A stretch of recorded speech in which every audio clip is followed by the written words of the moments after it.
Welcome back, fellas. Today we're going to be doing a video on quite possibly one of the quirkiest phones in my collection.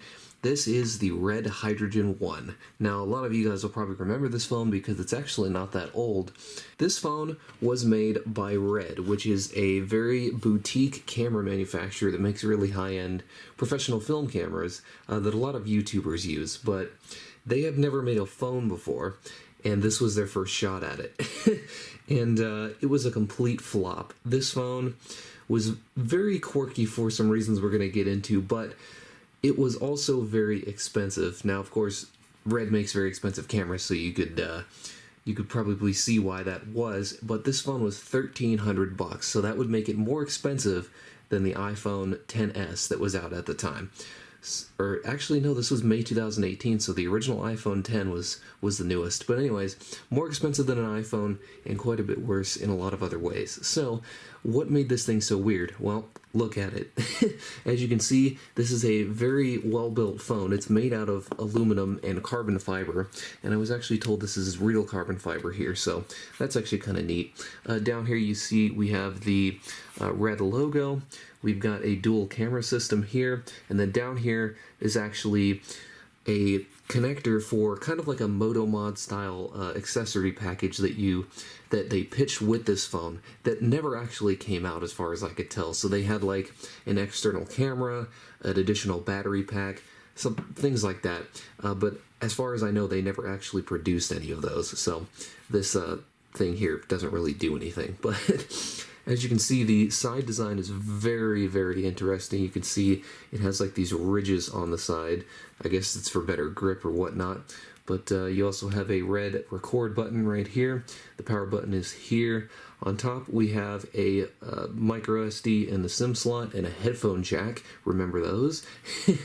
Over here, we got the volume buttons, and I believe that is it.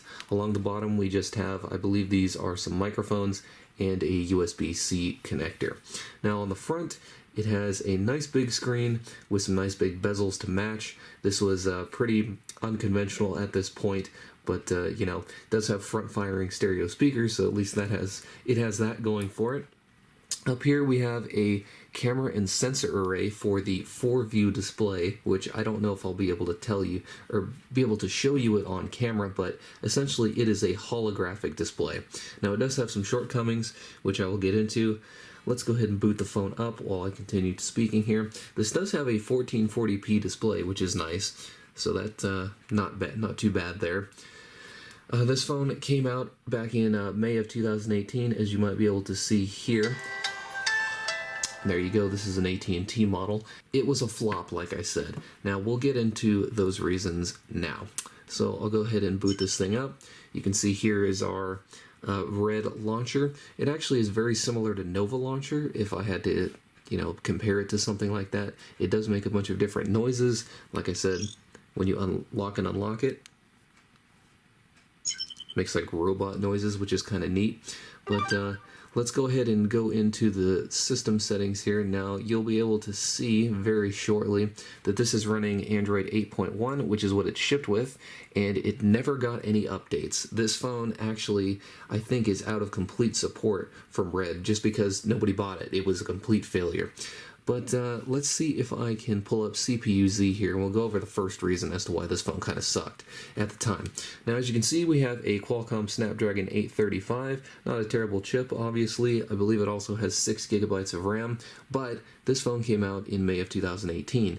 The Snapdragon 845 was the latest chip at that time. So it was using a chip from the previous year, and you know, that's just kind of unacceptable at a $1,300 price point. So that was one of the reasons. The second reason is if you go back and watch the reviews from when this phone was new, you will see that the camera is just not very good, compared at least on a flagship level. And you know, this is Red, this is a camera maker, and so you would really expect it to be better than it is. I have seen reviewers compare it to like a OnePlus 6, which, you know, isn't horrible, but it's certainly not on the level of like iPhone or Samsung flagships like we have here.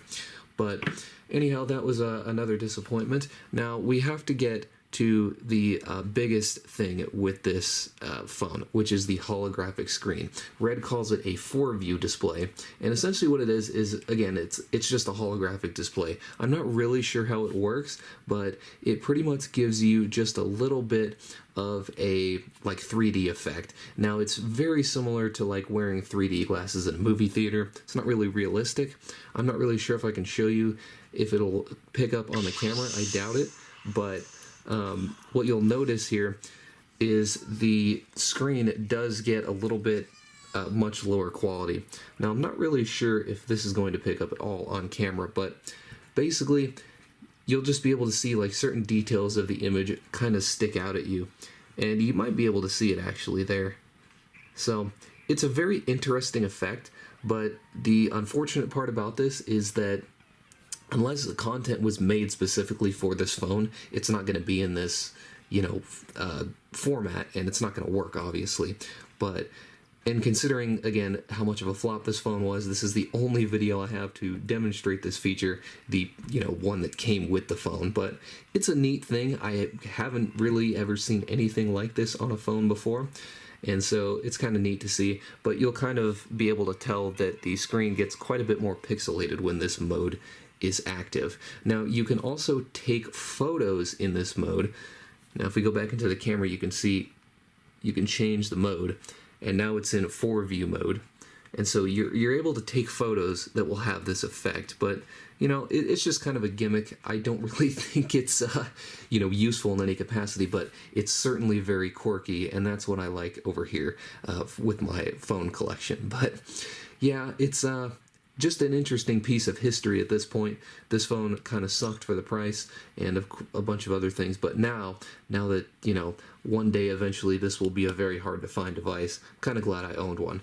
Now the value of these things have absolutely tanked. You can get one on eBay for like under $200, I think, so that's interesting too. But yeah, guys, that is about all I have to say about this very quirky smartphone, the Red Hydrogen 1. I'd like to thank you guys for watching this video, and I will see you in the next one.